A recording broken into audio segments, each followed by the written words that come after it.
Hello everybody, in this video I will show you how to add fonts in Illustrator. If you find this guide useful, consider subscribing and leaving a like. Thank you. Okay, the first step is to go to Google and search for dafont.com. Now here we will search for the font we want to download.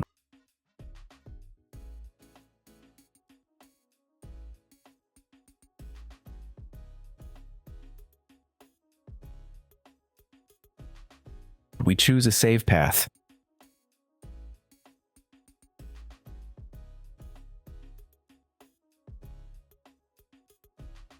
Okay, now we will unzip the file.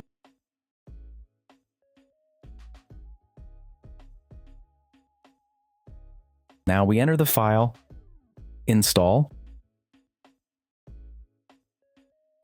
and we look at the name of the font. Now if we enter Illustrator and we put any text, we will already have the font. If you liked the video, leave me a like and subscribe. Thanks.